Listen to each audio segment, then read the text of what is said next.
اولاد کا نہ ہونا عمومی طور پہ طلاق کا ہمارے ہاں سبب ہے، بالخصوص بر صغیر پاک و ہند کے اندر۔ جب کسی کے ہاں اولاد نہیں ہوتی تو اس کو 2 4 5 6 سال دیکھنے کے بعد طلاق دے دی جاتی ہے، اور بعض کا ایسا ہوتا ہے کہ طبی نقص کمزوری مرد میں ہوتی ہے تو اس کے باوجود بھی طلاق عورت کو دے دی جاتی ہے، اور وہ مرد بولتا نہیں ہے، اور پھر دوسری جگہ نکاح ہوتا ہے تو پھر معاملہ وہی ہوتا ہے۔ تو عورت بھی اس بات کی اجازت نہیں دیتی کہ اگر اولاد نہیں ہے تو میرا شوہر دوسری شادی کر لے، کیونکہ اولاد کے حصول کی تڑپ یہ مرد کے عورت کے دل میں بڑی کثرت کے ساتھ پائی جاتی ہے۔ لیکن اگر یہ سمجھیں کہ اللہ کی مرضی ہوگی تو ہمیں نصیب ہوگی، نہیں مرضی تو کوئی بات نہیں ہے۔ اچھا، ایسا بھی ہوتا ہے کہ اولاد تو ہوئی ہے لیکن اولاد مادینہ ہوئی ہے، اولاد نارینہ نہیں ہوئی، تو اولاد نارینہ نہ ہونے کی وجہ سے بھی طلاق ہو جاتی۔ بعض لوگ تو اتنے گرے ہوئے ہوتے ہیں کہ بیٹی کے پیدا ہونے پہ منہ بسور لیتے ہیں، چلو پہلی بیٹی پہ کچھ گوارا کر لیا، اور اگر دوسری بیٹی پیدا ہوئی ہے تو پھر ان کے تیور ہی بدل جاتے ہیں۔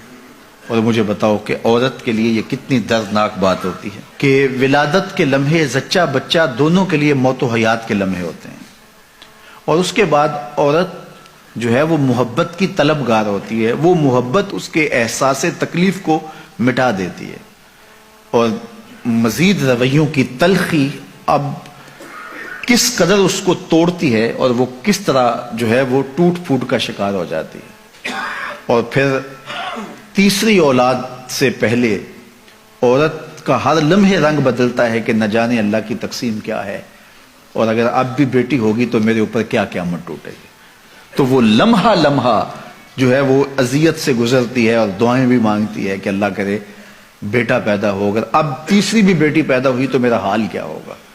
اور اگر اس کے کانوں تک یہ خبر پہنچتی ہے کہ بیٹی ہوئی ہے تو پھر تو وہ کسی سے آنکھیں نہیں ملا سکتی، اور پھر جو دوسری بیٹے پر اتنا تلخ رویہ رکھے ہوئے تھے اب ان کا رویہ کتنا تلخ ہوگا اور کتنا کڑوا ہوگا، اور کن نفرتوں کا اس خاتون کو جو ہے وہ شکار ہونا پڑے گا۔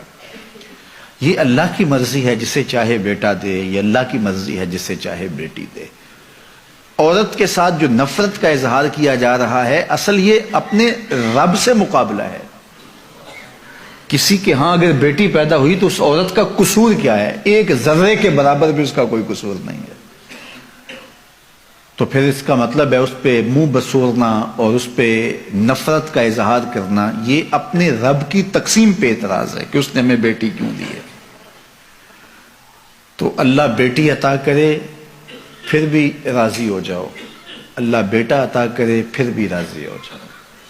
بیٹی رحمت ہے اور بیٹا اللہ کی نعمت ہے، وہ نعمت نصیب کرے پھر بھی خوش رہو، اس کی رحمت برسے تو پھر بھی خوش رہو۔ اگر بیٹی بری ہوتی اللہ اپنے محبوب کو 4 بیٹیاں عطا نہ کرتا۔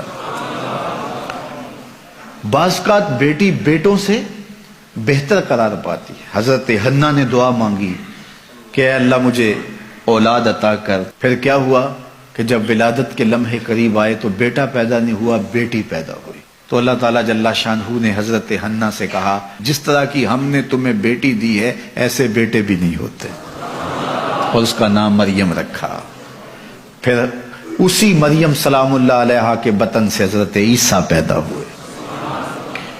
تو تھی بیٹی لیکن دیکھیے اللہ نے مرتبہ کیا دیا۔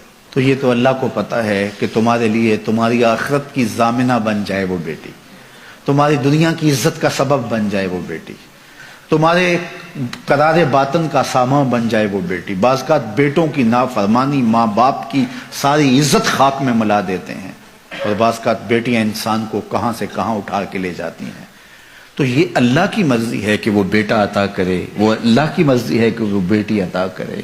بیٹے کی آرزو ہر شخص کے سینے میں موجود ہے، لہٰذا اللہ سے دعا کرے کہ اللہ مجھے جو ہے وہ ذریت صالحہ عطا کر، مجھے بیٹا عطا کر دے۔ نصیب ہو اچھی بات ہے، اور اگر اللہ کو منظور نہیں تو اللہ کو پتا ہے کہ کیا دینا ہے اسے۔